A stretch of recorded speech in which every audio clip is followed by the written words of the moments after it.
Sir, हाँ जी भाई। 12 बज रहे हैं, क्या कर रहे हो? पेपर तो हो अरे गया आपका? यार क्वेश्चन देख रहे थे, क्वेश्चन सॉल्व करा दें कुछ। कुछ नया ला रहे हो क्या?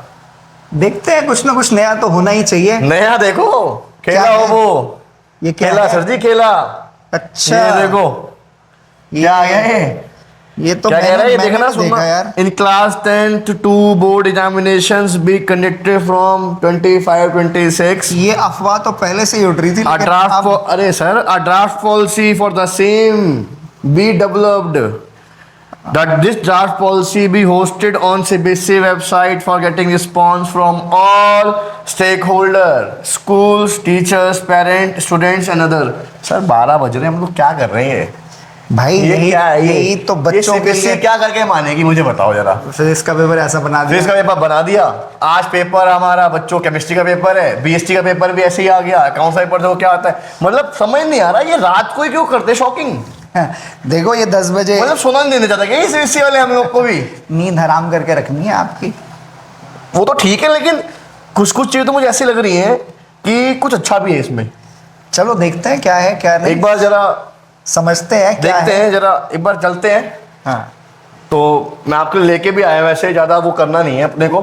जैसे कि देख रहे हो आप क्या लिखा हुआ है यहाँ पर। चलिए देखते हैं क्या कह रहा है। ये पब्लिक नोटिफिकेशन है, एक पब्लिक नोटिस है सीबीएसई ने दिया है। तो जैसे कि आपको पता ही है कि बहुत दिन से ये हो रहा था, लास्ट ईयर भी था कि भाई 2 बार बोर्ड एग्जामिनेशन होंगे, पर लास्ट ईयर भी कुछ खास आउटपुट नहीं निकल के आया। लेकिन इस बार जो है एक ड्राफ्ट पॉलिसी दी है, आज ही रात को अराउंड 8:30-9 बजे के आसपास ये ड्राफ्ट पॉलिसी आई है। तो हमने सोचा बच्चों के बेनिफिट के लिए इसको हम डिकोड करते हैं, क्या क्या चीज़ें हैं, क्या क्या निकल के आ रहा है इसमें से, वो हम समझने की कोशिश करते हैं और आपको भी समझाने की कोशिश करते हैं। तो मैं बहुत छोटे में समराइज करूंगा या जिस्ट के फॉर्म में पहले बता देता हूं आपको कि हम क्या जानने वाले हैं इस वीडियो में। सबसे पहला पॉइंट ये है कि जो सीबीएसई है वो एनईपी 2020 के अकॉर्डिंग एग्जामिनेशन के स्ट्रेस को कम करना चाहती है, जिसके लिए क्लास 10th के लिए एग्जामिनेशन जो है, बोर्ड एग्जामिनेशन 2 बार होने वाले हैं। फर्स्ट अटेम्प्ट और सेकंड अटेम्प्ट समझ लीजिए आप, जैसे कि जेई होता है आपका जैन अटेम्प्ट और अप्रैल अटेम्प्ट, ऐसा ही 10th क्लास के लिए होने वाला है। फर्स्ट फेज जो होने वाला है वो, या फर्स्ट अटेम्प्ट जो होने वाला है वो फरवरी मार्च में होने वाला है, और जो सेकंड अटेम्प्ट है वो मई के अंदर होने वाला है। मोटा मोटा यही है इसके अंदर। और आपके पास ऑप्शन है। और दूसरी चीज जो पहले, जैसे मैं कहूं, मेरे को ये कंफ्यूजन था या सब जिससे भी बात हो रही थी टीचर फ्रेटर्निटी में कि यार कब होंगे एग्जामिनेशन, कितना सिलेबस आने वाला है, कितना नहीं, तो इन सारे कंफ्यूजन्स को सीबीएसई ने क्लियर कर दिया है इस ड्राफ्ट पॉलिसी के अंदर। और साथ ही साथ ये भी क्लियर कर दिया है कि सिलेबस जो है फुल सिलेबस आएगा, चाहे आपका फर्स्ट अटेम्प्ट हो या सेकंड अटेम्प्ट हो, या फर्स्ट फेज या सेकंड फेज, जैसे भी आप उसको नाम देना चाहें, तो दोनों में फुल सिलेबस आने वाला है। ठीक है, मोटा मोटा ये निकल के आ रहा है इसमें से।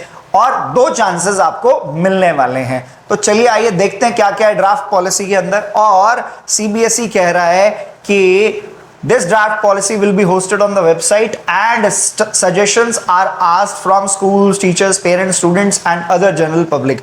यानी कि हम लोग भी इसके अंदर, हमारा कोई सजेशन हो, आपका कोई सजेशन हो, एज अ स्टूडेंट हो, पेरेंट हो, स्कूल वाले दे सकते हैं, स्कूल मैनेजमेंट्स दे सकती हैं, या जनरल पब्लिक भी इसमें सजेशन दे सकती है 9/3/2025 तक, यानी कि 9 मार्च तक सजेशंस जो हैं वो लिए जाएंगे। फिर इस ड्राफ्ट पॉलिसी को फाइनलाइज किया जाएगा, या अभी ये एक बेसिक फ्रेमवर्क है जिसको दिया गया है। और क्या क्या चीजें हैं बेसिक फ्रेमवर्क में, चलिए आइए देखते हैं। ये तो पहले बात होगी कि एनईपी कहता है कि एग्जामिनेशन स्ट्रेस को हमने कम करना है। और फिर उसके बाद कुछ डेटा आ गया, ये इस साल का डेटा आ गया, जैसे कि इस साल में 15 फेब से 18 मार्च तक एग्जामिनेशन होंगे। 24,12,072 स्टूडेंट एग्जाम देंगे। टोटल इतनी कॉपी चेक होने वाली है, 1,56,78,468 कॉपी चेक होगी। अब अगर बात करें 12th की तो 17,88,165 स्टूडेंट एग्जाम देंगे, और लगभग 1,07,28,990 कॉपीज जो होंगी वो इवैल्यूएट होंगी, इनका इवैल्यूएशन होगा। और ये इंडिया और अब्रॉड में 26 कंट्रीज के अंदर एग्जाम कंडक्ट किया जा रहा है। और ये है डेटा 2026 का। तो क्या कह रहा है, एग्जामिनेशन शेड्यूल जो है वो 17 फरवरी से 6 मार्च तक फर्स्ट फेज होने वाला है। सेकंड फेज जो है 5 मई से 20 मई के बीच में सेकंड फेज होगा। लगभग 26,60,000 स्टूडेंट्स 10th में एग्जाम देंगे और 20 लाख स्टूडेंट्स जो हैं वो 12th क्लास के एग्जाम देंगे। अब आते हैं पॉइंट्स के ऊपर। जैसे पहला पॉइंट क्या कह रहा है, class 10th and class 12th examination will begin on the first Tuesday after 15 फरवरी। 15 फरवरी के बाद जो फर्स्ट ट्यूसडे आएगा तब से एग्जाम शुरू हो जाएंगे। फिर ये डेटा अभी दे दिया मैंने आपको, 26,60,000 स्टूडेंट 10th क्लास के हो गए, 20 लाख लगभग स्टूडेंट्स 12th क्लास के हो गए। Both examinations will be conducted on the full current syllabus and the text books. इसका मतलब हो गया कि दोनों फेजेस के अंदर पूरा सिलेबस आने वाला है, तो हाफ सिलेबस का कंफ्यूजन यहां पे सीबीएसई ने दूर कर दिया है। फिर क्या कह रहा है, except science, maths, social science, Hindi, English, rest of the subjects are grouped in the following manner: regional and foreign languages in one group and rest of the subjects in one group। यानी कि ये समझ लीजिए कि science, maths, social science, Hindi ये आपके main subjects हो गए, और अगर आपकी कोई दूसरी फॉरेन लैंग्वेज है वो रेस्ट ऑफ द पार्ट के अंदर आएगा। फिर examination of regional and foreign languages will be done in one go on a single day. फिर क्या कह रहा है, examination of remaining subjects will be conducted 2 to 3 times based on the choices of students on 2 or 3 days, meaning thereby the data science examination will be conducted on 2 or 3 days। मतलब जो remaining subjects हैं, जो main subjects के अलावा subjects हैं जिसमें foreign languages या और दूसरे सब्जेक्ट्स हो गए, वो 2 से 3 दिन में कंडक्ट होंगे, लेकिन स्टूडेंट्स को एक स्पेसिफिक डे दिया जाएगा। The students will be allotted the day of the examination based on the formula devised by the CBSE and the subject combination offered by the student. Students will not be given a choice to select the dates। मतलब student जो है वो date select नहीं कर सकता है। The question papers of these subjects will be taken back from the students after the examination is over। मतलब in examination का ये जो एग्जामिनेशन जब ओवर हो जाएंगे उसके बाद बच्चों से क्वेश्चन पेपर ले लिया जाएगा। फिर ये तो सब्जेक्ट्स आ गए, क्या क्या सब्जेक्ट्स हैं और उनके कोड्स हैं। फिर इसके बाद टेंटेटिव डेट शीट भी दी गई है। This is the tentative date sheet for class 10th। 17/2/2026 Tuesday को मेन सब्जेक्ट मैथ्स हो जाएगा और यहां पे 12th क्लास के लिए माइनर सब्जेक्ट आएगा। फिर मेन सब्जेक्ट्स देख लेते हैं। सोशल साइंस 21/2 को होगा, वहां पे माइनर सब्जेक्ट 5 आ जाएगा। और ये अलग अलग डेट्स दी गई हैं। यहाँ पे नो एग्जामिनेशन है 10th का, तो यहाँ पे मेजर सब्जेक्ट आ जाएगा 12th का। तो इस तरह से ये फेज वाइज डेट है। और जो जैसे हम बात करते हैं first phase of the subjects, rest of the subjects जो हैं, जो इलेक्टिव्स के फॉर्म में कह सकते हैं आप, उनके लिए ये फर्स्ट स्लॉट है, ये सेकंड स्लॉट है और ये थर्ड स्लॉट है। और other languages exams are over. अब इसका इवैल्यूएशन कब तक हो जाएगा और क्या क्या होगा उसके बारे में बात कर लेते हैं। 10th क्लास का रिजल्ट जो है वो 20/4/2026 को आ जाएगा। अब इसके बाद एलओसी दोबारा होगी। एलओसी जो है वो दोबारा होनी है। मतलब अगर आपने 5 मेन सब्जेक्ट का रिजल्ट देखा, आपने मेरे इंग्लिश, मैथ्स और साइंस में अच्छे मार्क्स हैं, लेकिन मेरे एसएसटी में अच्छे मार्क्स नहीं है, तो मैं सेकेंड अटेम्प्ट में एसएसटी ही लूंगा या और कोई जो सब्जेक्ट है मेरा वही चूज करूंगा। मेरे पास ये चॉइस है, मुझे सारे के सारे पेपर दोबारा नहीं देने हैं। वो मेरा चॉइस है कि मुझे कौन कौन से सब्जेक्ट्स देने हैं। तो ये बहुत बड़ा एडेड एडवांटेज रहेगा स्टूडेंट्स के पास कि उनको वेट नहीं करना पड़ेगा, उनको एक तरह से इंप्रूवमेंट का चांस मिलेगा। और जैसे कहा भी है इसके अंदर कि वो इंप्रूवमेंट में काउंट किया जाएगा। चलिए, अब ये क्या कह रहे हैं, एलओसी 5 डेज होगी 25/4, फिर उसके बाद एडमिट कार्ड्स हो गए। फिर नेक्स्ट जो डेट शीट है वो किस तरह से होगी, 5/5/26 को पहला मैथ्स का होगा, फिर सोशल साइंस 9/5 को होगा, फिर साइंस 13/5 को हो जाएगा, फिर इंग्लिश है 18/5 को, फिर हिंदी है 21/5 को, and then result will be declared by 30/6/2026। और 12th की जो सप्लीमेंट्री है वो 15/7 को होगी और उसका रिजल्ट जो है वो 15/8 को दे दिया जाएगा। अब आते हैं मेन पॉइंट्स, जो मेन पॉइंट्स जो है उन पे ध्यान दे लेते हैं। जैसे कह रहा है scheme of studies and scheme of examination will be reduced. In this scheme the facilities जैसे एक्सटेंड की जाती हैं CWSN को, स्पोर्ट्स कोटा को, उनका कोई सेपरेट एग्जामिनेशन नहीं होने वाला है। द सेंटर्स, ये पॉइंट इंपॉर्टेंट है, the centres will be fixed for the first examination and for second examination too, the same centre shall be allotted. मतलब जो एग्जामिनेशन सेंटर आपका फर्स्ट अटेम्प्ट के लिए था वही सेकेंड अटेम्प्ट के लिए रहने वाला है। LOC will be completed by September end of the previous year from the year of conduct of examination. After submission of LOC, no change in the subjects offered will be allowed. This will be considered only in the second examination. Filing of LOC for the first examination will be compulsory.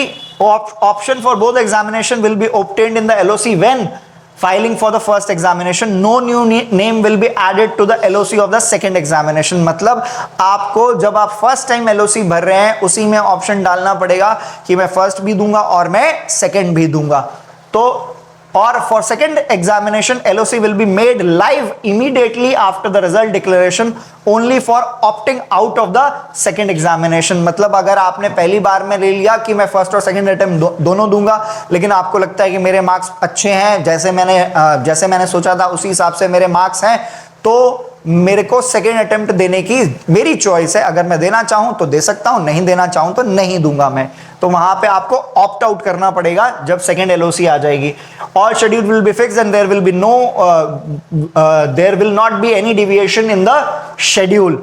अब examination fees, यहां पे CBSE कह रहा है कि आपने first examination second examination आपने दोनों पे टिक कर दिया तो आपको फीस दोनों के लिए देनी पड़ेगी। अगर बाद में आप सेकेंड नहीं देते हैं तो वो नॉन रिफंडेबल है, यही कह रहा है। Examination fee will be enhanced and collected for both examination at the time of filling of LOC for the first time which would not be refundable, which would be non-refundable if once paid। मतलब आपको दोनों examination के पैसे देने हैं, चाहे आप पहले अटेम्प्ट के बाद दूसरा अटेम्प्ट ना दें या दूसरे अटेम्प्ट में कुछ भी 2 या 3 सब्जेक्ट दें, पूरे सब्जेक्ट्स ना दें, लेकिन आपको फीस जो है वो दोनों ही अटेम्प्ट के लिए देनी है। मतलब पैसे CBSE पूरे लेगा। फिर उसके बाद first and second attempt will also be act as supplementary. कोई सप्लीमेंट्री नहीं हो रहा, स्पेशल एग्जामिनेशन नहीं होगा। बाकी जो फैसिलिटीज है वेरिफिकेशन की, रीएवैल्यूएशन की, फोटोकॉपीज की, वो सारी वैसी ही रहेगी और उसकी डेट्स बाद में मेंशन कर दी जाएगी। ठीक है। After the result declaration to the students will be reviewed and framed in accordance with the availability of the time. Schools will be assessed from becoming centre जो अलॉट करता है CBSE वो उनके इंफ्रास्ट्रक्चर के हिसाब से होगा, whether they can conduct the examination और नॉट। नो सेल्फ सेंटर, मतलब आपका स्कूल आपका सेंटर नहीं होने वाला है। और ऐसा पहले कभी हुआ करता था, होम बोर्ड जिसको कहते थे। अब आपको जैसे इस साल भी आप सेंटर पे जा रहे हैं एग्जामिनेशन देने, अगले साल भी वैसा ही रहने वाला है। नेशनल हॉलीडेज पे एग्जामिनेशन नहीं होगा, रिस्ट्रिक्टेड हॉलीडेज पे एग्जामिनेशन हो सकता है, CBSE ये कह रहा है। Candidate as per defined eligibility will be allowed to appear in the first examination. No passing document, यानी कि जैसा बिल्कुल सेम ये JEE वाला पैटर्न हो गया। फर्स्ट अटेम्प्ट के बाद आपको सिर्फ जैसे परसेंटाइल दिया जाता है वहां पे, यहाँ पे आपको रिजल्ट मिलेगा, लेकिन फाइनल पास का जो वो है, फाइनल पास का जो मेरिट सर्टिफिकेट है या जो आपका पासिंग सर्टिफिकेट है वो सेकेंड एग्जामिनेशन के बाद दिया जाएगा। No passing document will be issued after the result of first examination. Performance of first examination will be made available in the DigiLocker. This could be used as admission to class 11th if student does not wish to appear for the second examination। मतलब अगर आप satisfied है first examination के result से, मुझे पता है कि भाई मेरा अच्छा हो गया, रिजल्ट भी अच्छा आ गया, तो अब मुझे जरूरत नहीं है, अब मैंने अच्छा स्कोर कर लिया है तो मैं क्यों दोबारा दूसरा एग्जामिनेशन दूं। तो ये तो ऑप्शन दिया है आपको, it is not a compulsion. ठीक है जी। तो आप फर्स्ट अटेम्प्ट के बाद जो आपके मार्क्स हैं उसको बेस लेके आप 11th क्लास में कहीं भी एडमिशन ले सकते हैं। और यहां पे CBSE ने एक और चीज कही है कि अगर आप फर्स्ट अटेम्प्ट में किसी एक सब्जेक्ट में या 2 सब्जेक्ट में फेल हो गए फिर भी आप एडमिशन ले सकते हैं। देखो, all the candidates will be issued passing documents after the second examination practicals। और ये वाला पॉइंट भी इंपॉर्टेंट है कि भाई यहां पे कंफ्यूजन हो सकता है कि 2 बार पेपर हो रहे हैं तो क्या हमारे इंटरनल असेसमेंट भी 2 बार होंगे? नहीं, प्रैक्टिकल और इंटरनल असेसमेंट्स जो है वो सिर्फ एक ही बार होंगे। Practicals internal assessments will be done only once, यानी कि जो आपके 20 नंबर हैं वो सिर्फ एक बार ही असेस होने वाले हैं, वो 2 बार नहीं होंगे। अब marksheet cum passing certificate will have marks secured in the first examination, the second examination marks secured in practical, internal and grades. Also better of the 2 marks will also be mentioned. मतलब first के marks भी होंगे, second के marks भी होंगे, internal के marks भी होंगे, और उन दोनों में जो फर्स्ट और सेकंड में जो बेस्ट होगा वो भी मेंशन होगा। अब आते हैं, ये आ गया point, students not qualified in the first examination could be allowed admission in class 11th। मतलब कि अगर आप पहले अटेम्प्ट में किसी एक सब्जेक्ट में, 2 सब्जेक्ट में रह गए तो भी आपको 11th में एडमिशन देने से स्कूल मना नहीं कर सकता, देना पड़ेगा। And based on the result of second examination there admission should be finalised. मतलब आप फर्स्ट अटेम्प्ट में 1 या 2 सब्जेक्ट में रह गए, अब सेकेंड अटेम्प्ट में आपके पास चांस है, उनको पास कीजिए, क्लियर कीजिए और आपका एडमिशन फिर फाइनलाइज हो जाएगा। ठीक है जी। फिर merit certificate will be issued after second examination. Merit certificate जैसे कहा कि पासिंग सर्टिफिकेट वो बाद में दिया जाएगा। Students qualifying all subjects 5 subjects will be declared as pass. अगर पहले अटेम्प्ट में आपने 5 सब्जेक्ट पास कर लिए तो आप पास क्लियर होंगे। फिर students who failed to pass from 1 to 5 subjects in first examination will be placed under the improvement category. मतलब अगर उन 5 सब्जेक्ट्स में से आप किन्हीं 2 में या किसी एक में या एक से ज्यादा में अगर आपके मार्क्स नहीं आए, यानी कि आप फेल कर गए, तो वो सारे सब्जेक्ट्स आपके इंप्रूवमेंट कैटेगरी में हैं और ऑब्वियस सी बात है कि वो आपको देना पड़ेगा, तभी आप पास हो पाएंगे। And will be allowed to appear in the second examination to be held in, यहां जुलाई 26 लिख दिया गया, पता नहीं क्यों। सेकेंड अटेम्प्ट पहले कह रहे हैं कि मई के अंदर है, पर यहां पे ये जुलाई 2026 लिख दिया गया, मे बी टाइपो एरर हो सकता है। The CBSE, the syllabus from any examination will be the syllabus of the year of the examination। अब यहां पे एक और चीज की बात कर रहा है कि आप जो हैं, जो आपने ऑप्शंस चूज किए थे वो बार बार आप चेंज नहीं कर सकते, वही रहने वाले हैं, सेकेंड अटेम्प्ट में भी वही रहेंगे। Additional subjects will not be permitted. This means that after passing class 10th, students will not be allowed in standalone subjects. If a student is declared pass by replacing 6th or 7th subject, will be eligible for improvement in the failed subject only for the next 2 examination from the first examination। जैसे compartment का होता था कि compartment आप 2 बार दे सकते हो, ऐसे यहां पे भी 2 बार होगा। अब after submission of LOC, no subject will be changed. If any student wishes to change the subject after submission of LOC, this will only be allowed in the second examination। अब सब्जेक्ट का जो change है, after submission of LOC no subject will change. If any student wishes to change the subject after submission of LOC, तो वो तभी होगा, this will only be allowed in second examination. Such students can opt not to appear in that subject during the first examination. If they appear in the first examination they will not be permitted to change the subject. मतलब आपने first attempt में वो subject appear किया है तो second में देना पड़ेगा। अगर आप फर्स्ट में अटेम्प्ट नहीं करते हैं तो आप उस सब्जेक्ट को चेंज कर सकते हैं, यही कह रहा है ये पॉइंट। स्टूडेंट अपीयर्ड, अब ये भी यहां पे भी एक और इंपॉर्टेंट पॉइंट आ गया कि अगर आपने फर्स्ट अटेम्प्ट नहीं दिया गया तो जो आपका फर्स्ट अटेम्प्ट काउंट होगा वो सेकंड एग्जामिनेशन। क्या कह रहा है, student appeared only in the second examination. मतलब आप मई 2026 में अपीयर होते हैं तो नो फर्दर, मतलब ये नहीं आप क्लेम कर सकते कि मुझे 2 अटेम्प्ट दूंगा मैं, आपका जो सेकंड वाला जो आपने दिया वो आपका फर्स्ट अटेम्प्ट काउंट होगा। No further examination will be conducted, such students will be allowed to appear in the first examination of the subsequent year. मतलब कि अगर आपने फर्स्ट अटेम्प्ट नहीं दिया, सिर्फ सेकंड अटेम्प्ट दिया, तो वो फर्स्ट अटेम्प्ट काउंट होगा और आपका जो सेकंड अटेम्प्ट होगा वो अगले साल मतलब 2027 में होगा। ठीक है, but the syllabus shall be the syllabus applicable for the subsequent year. मतलब फिर आपका सिलेबस अगले साल के लिए 2027 वाला रहेगा, 2026 वाला नहीं रहेगा। ये क्लियर हो जाना चाहिए। अब after the feedback the policy will be reviewed, revised and finalised. तो सीबीएसई ने ये सारा कुछ क्लियर कर दिया है, most of the confusions are cleared. तो मुझे लगता है कि ये सारी चीजें बहुत अच्छे से क्लियर हो जानी चाहिए। और अब जैसे कह रहा है सीबीएसई सजेशंस के लिए बोल रहा है, सजेशंस मांग रहा है, सजेशंस हमें देने हैं, स्टूडेंट्स को देने हैं, आप सभी you are free to give the suggestions, और उसके बेसिस पे सारे सजेशंस को रिव्यू किया जाएगा और उसके बाद फाइनल ड्राफ्ट होने वाला है। तो पहला पॉइंट हो गया, ये फाइनल ड्राफ्ट नहीं है, इसके ऊपर अभी भी बहुत सारी गुंजाइश है चेंजेस होने की। ये एक बेसिक फ्रेमवर्क बना दिया जिसमें क्या क्या समझ आ गया हमें, समराइज करें। 2 बार एग्जामिनेशन होने हैं, फरवरी में होने हैं, मई में होने हैं, पूरा सिलेबस आना है। अगर आप पहली बार में अच्छे मार्क्स स्कोर कर गए, सेकेंड अटेम्प्ट आपको देने का कोई कंपल्शन नहीं है, आपकी चॉइस है, दे सकते हैं नहीं दे सकते हैं। फर्स्ट के बेसिस पे आपको 11th में एडमिशन मिल जाएगा। फर्स्ट के बेसिस पे अगर 1-2 सब्जेक्ट में फेल भी कर गए आप, तो भी फर्स्ट के बेसिस पे आपको प्रोविजनल एडमिशन स्कूल को देना पड़ेगा। तो ये बहुत सारी चीजों से पिक्चर क्लियर हो गई है जो पहले नहीं था, और इस पॉलिसी ड्राफ्ट ने बहुत सारी चीजों को क्लियर कर दिया।